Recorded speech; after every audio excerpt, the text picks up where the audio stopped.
Welcome to From a Woman to a Leader, a podcast dedicated to discussing the challenges and providing tips for women in tech leadership. Hi, I'm your host, Limor Bergman-Gross, and in each episode, we'll hear from other successful women in tech, sharing their stories, insights, and advice.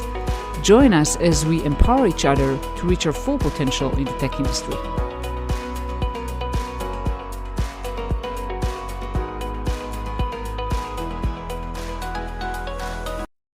Hi, everyone, and welcome to another episode of From a Woman to a Leader.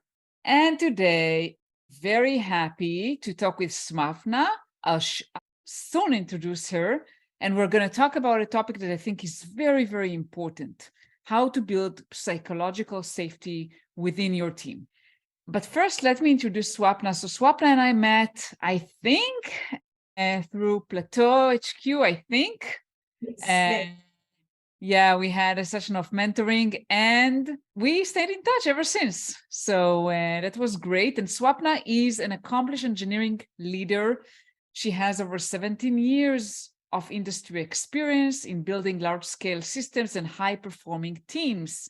And Swapna's expertise revolved around building strategies to lead organizations to be more data-driven, along with platform and productivity engineering, serving product, finance, and machine learning.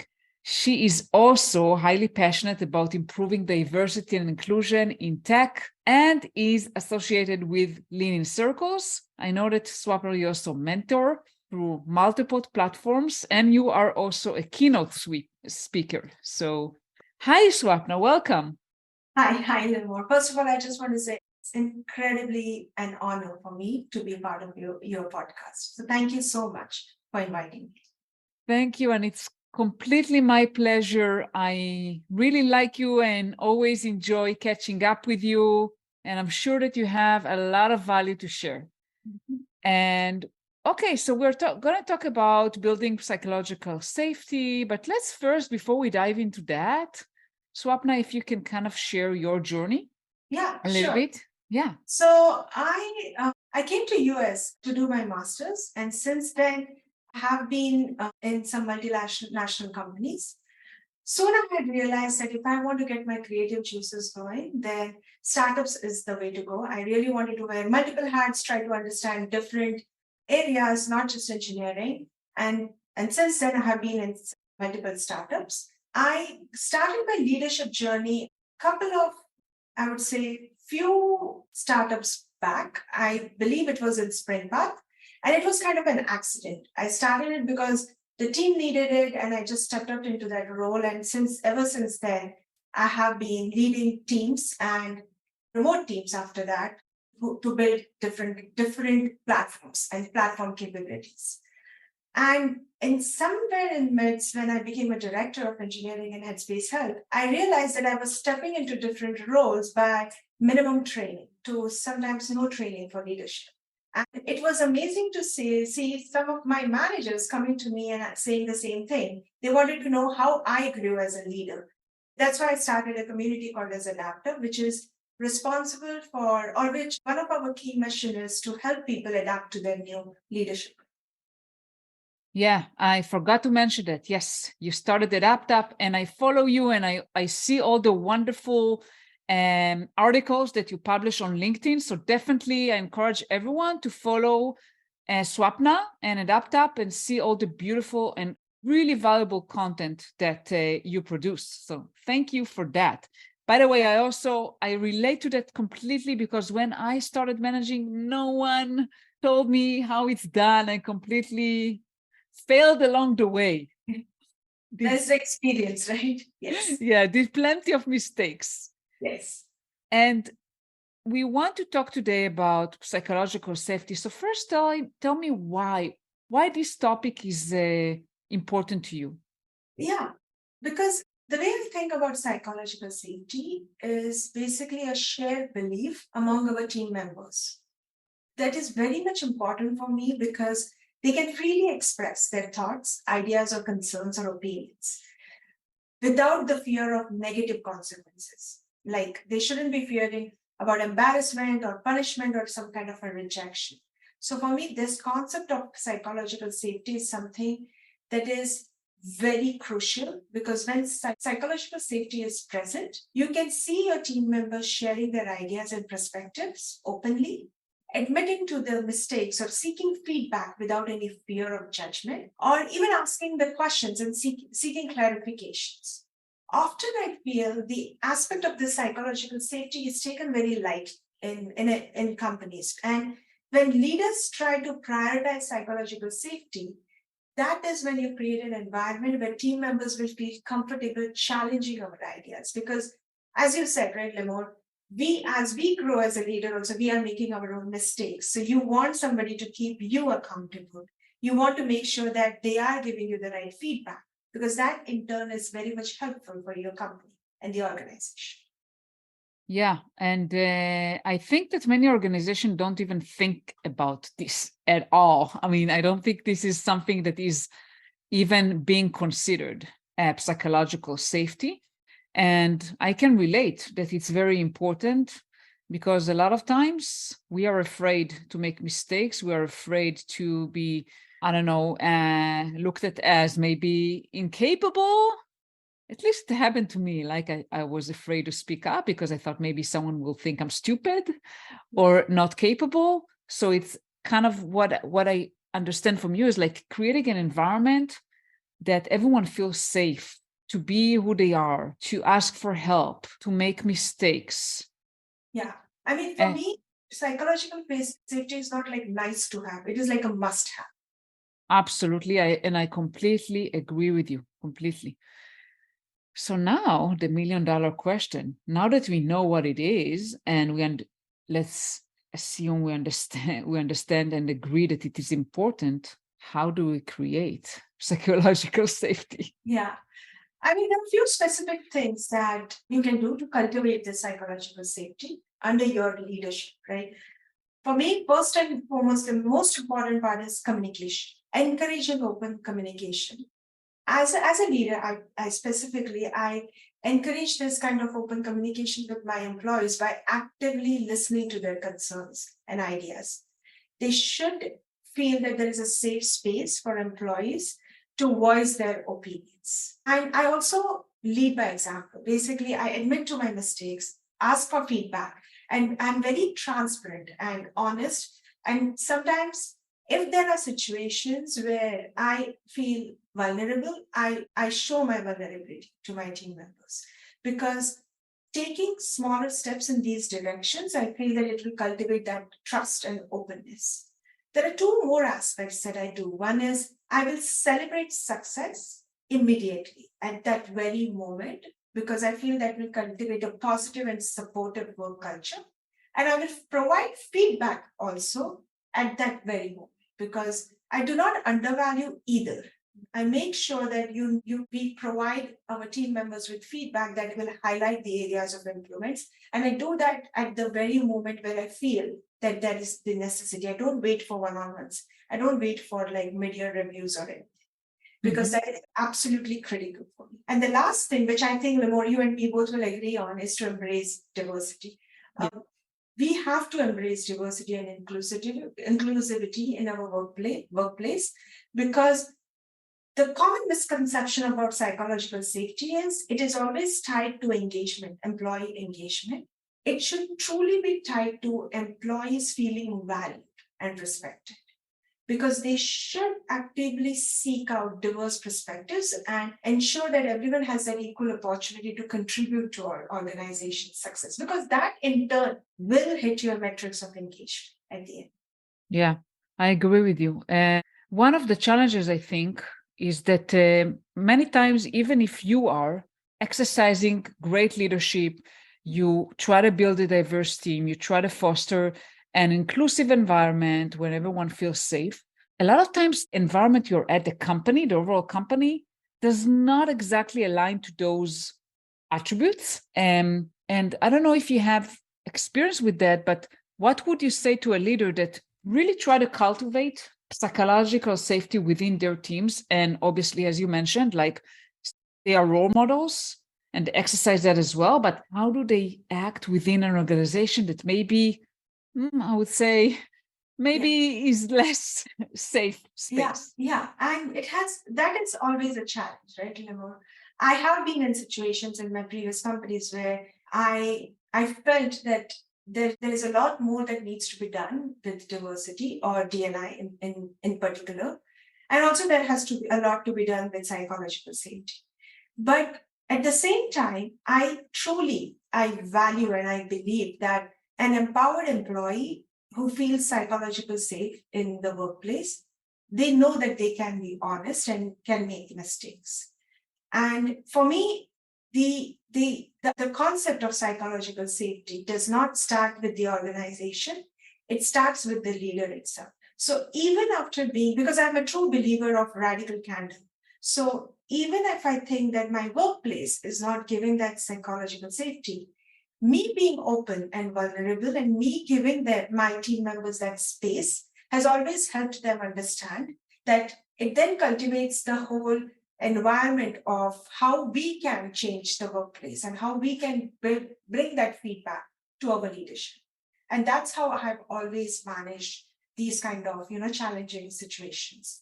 One of the things that comes to my mind is I remember I had actually presented in my previous organization.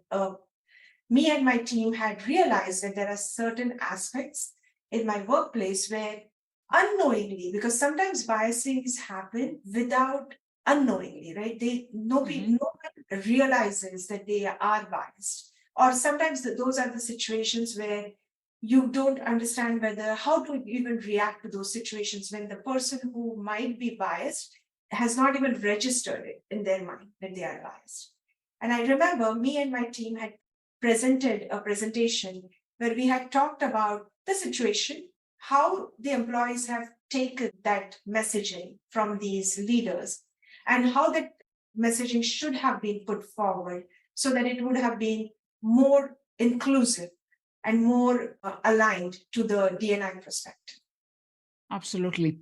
And Swapna, when I coach people, a lot of times I encourage them to be the example, to exercise, not just related to psychological safety, but in general, when they see things that are not working as they should in an organization, be the change agent, exercise leadership, and show how different way of working can make it, can be better for the organization, and then you can impact others.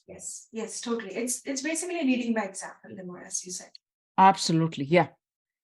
And going back to the leader themselves and exercising psychological safety, how do you deal with, conflicts, disagreements? How do you allow psychological safety in a team while you have different kind of opinions? And we know how it is. Tech people, they have a lot of opinions, sometimes very strong opinions. Right. And the way I look at it, Lemur, is if you are trying to build a culture of psychological safety, and if you have been successful in doing that, these are the moments when it will actually show you the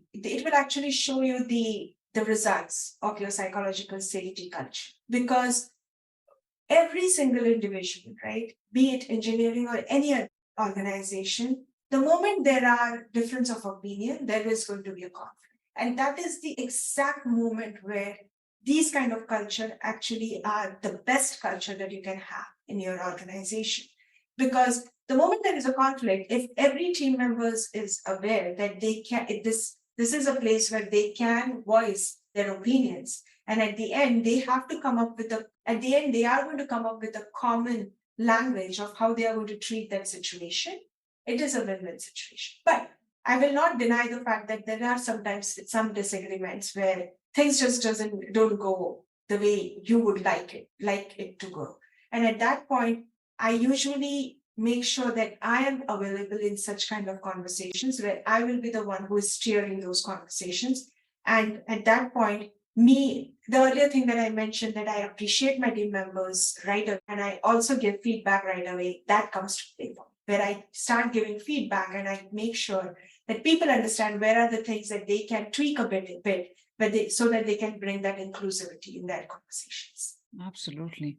And by the way, I looked at those conflicts and arguments a lot of times with a positive angle, and because when you have diverse teams, you have different opinions and perspectives, which sometimes can lead to maybe even arguments.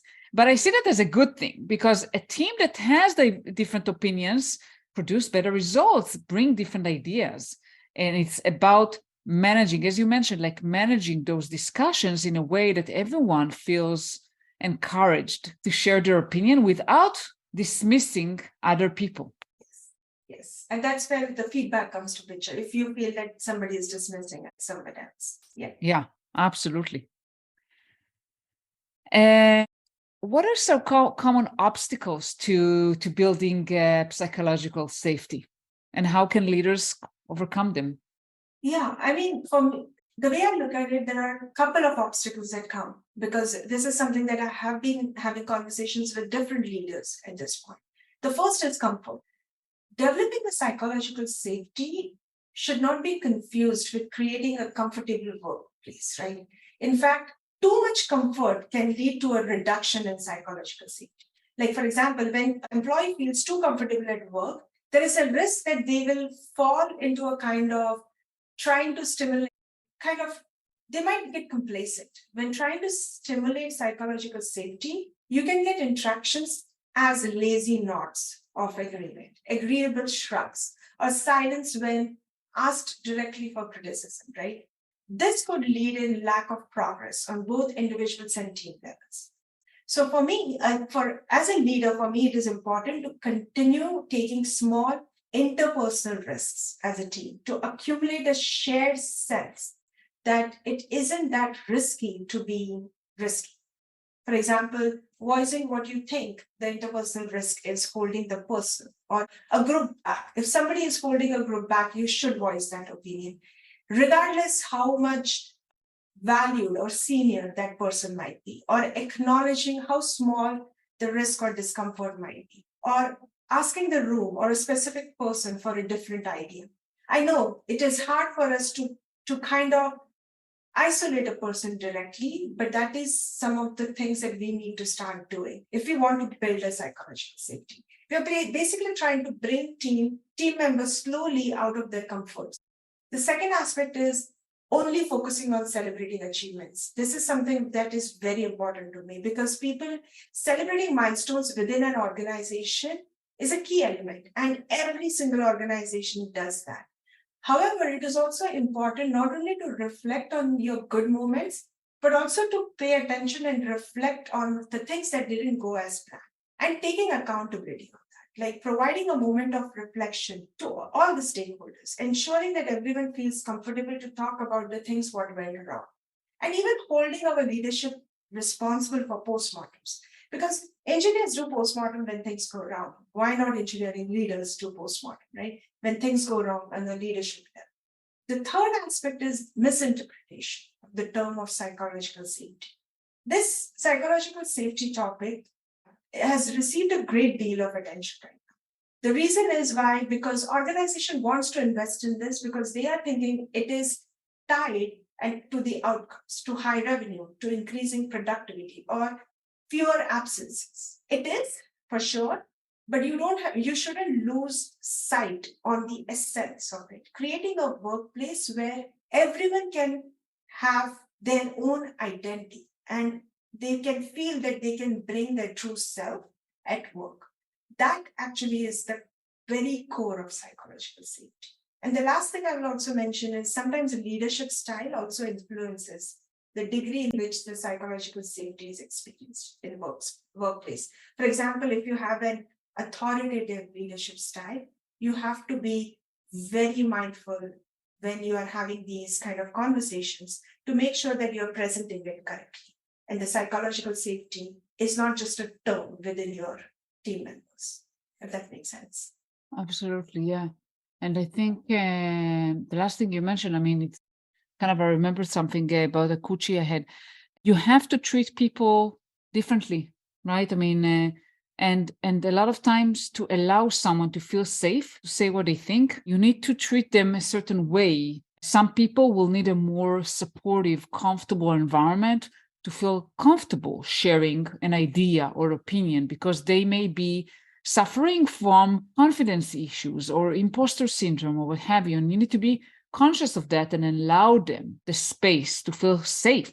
While some people that may be more confident in themselves feel comfortable sharing their opinions. So it's also about adjusting your leadership style. Yes, totally. And that's the reason why the very first thing I mentioned was comfort, because often leaders, and I have done this myself, I have done this mistake in the past where when I have felt that somebody is not comfortable, I have kind of left them to the thinking that I'm doing the best I can for them because I wanted them to be in their safe space. But now that when I think back, I feel that I should have actually doubled down and had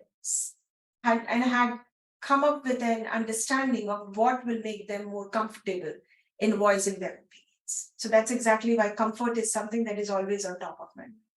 Yeah, and I think the other point you made about celebrating successes, but also retrospecting on failures or mistakes is also crucial because I've been in more than one organization that did not tolerate mistakes, meaning that when someone made a mistake, it was treated very harshly. It's not that someone would fire you on the spot, but you let's put it that way, it will be very unpleasant. And companies don't think about it, but when there is a culture that failure is a bad thing, people will not feel safe because they will constantly be worried about making a mistake. Yeah, totally. Now let's switch gears to talk about diversity and inclusion and how can building psychological safety contribute to building a more inclusive and diverse work culture? So important part of psychological safety is valuing diversity, equity, and inclusion. And this is something that I personally tell all my managers that to understand all these words, when we say D&I and B, what exactly diversity, equity, inclusion, belonging means, because employees feeling able to be their whole self at work means they can exhibit their race, their ethnicity, their gender, their background, their family status, other parts of identity that they have without any judgment. And intertwining this psychological safety with diversity and inclusion efforts in workplace, it allows employees to feel safe being themselves since their diversity is welcome. Because when you say you're welcoming their diversity, what you're really saying is you're welcoming them into the organization just the way they are, and you feel as an organization that they are a value add to your organization, not a value fit to your organization. When you say that somebody is a value add, that's when the diverse workforce, they will improve your employees' productivity, increasing innovations and saving organizations money. The reason I say innovations is because when a diverse mindset get together and become a team, you will see miracles happening because each of them will have their own perspective. So that's the reason for me, the key metrics, if you are thinking about metrics, you should first think about the input that you're putting towards for psychological safety. So you need to celebrate and value and respect other diversity, which will lead your psychological safety within work environment and foster a more positive and open-minded system. And all of this is very crucial, and it is not just, again, a nice to have. This is something that should be on top of your mind if you're thinking that you want to build a safer environment for your team members. Absolutely. I couldn't agree more. And I always try to have a very diverse team. And as you mentioned, I mean, diverse team brings much better results because you get variety of opinions and not just everyone thinks the same. And now we talk about psychological safety and providing safe space. As a leader, you also you are accountable for what the team produces. So how do you balance, having a safe space for your team while also keeping them accountable, having a well-performing team? Yeah. So this is where the feedback comes to play, right? So that's where the feedback comes to play, right? Because once you have built that kind of a safe place for your team members, giving appreciation as well as giving constructive feedback at very moment is very crucial then. Because the moment you start having those discussions immediately after a certain situations have happened, that's when your team is already aware that it is going to be an open conversation between you and your team members, where you're going to discuss about the situation and you're going to discuss about what you were expecting in the situation, and then you are going to also hear from the team member of how they were thinking about that situation. So when the moment these becomes like open dialogue, even for you to give those kind of feedback becomes very easy because it's kind of an expectation that has put forward in within your team. And that's why I feel that making people accountable to their work and performance becomes something that is that that just comes with it once you have the right things in place. Absolutely. Yeah, and one of the great strategies I found to create accountability is always asking for people to what they want to commit to. Yes. And I found that when I ask my teams or individuals, what can you do? What the accountability is much higher than me telling them, oh, you need to deliver this by this date. Yes, yes, totally. Now we're going to shift to talk about remote work, because obviously nowadays everyone work remote, hybrid. How do you think remote work impact psychological safety within the team, and what strategies leaders can use to maintain it in a distributed environment?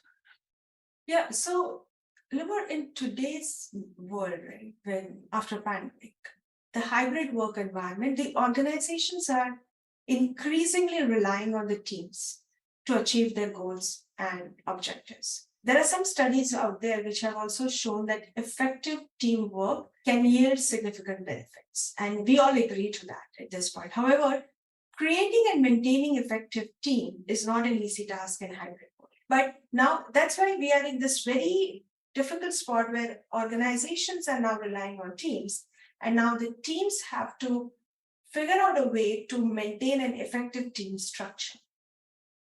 Workplace effectiveness can be driven by team dynamics. And now the team dynamics comes in play when you have these diverse team members who are working together. It also elaborates on clear and challenging tasks to motivate the team members. So when you're investing in teamwork, organizations can enhance their competitive advantages. So now when you think about team is nothing but a group of individuals. And individuals will thrive only and only if they trust and feel motivated in their workplace. So as a leader, it becomes my responsibility for creating that environment where your team members can thrive and achieve their full potential. And that's exactly what our psychological safety is. And by the way, when we talk about psychological safety, it is not the same for all the teams.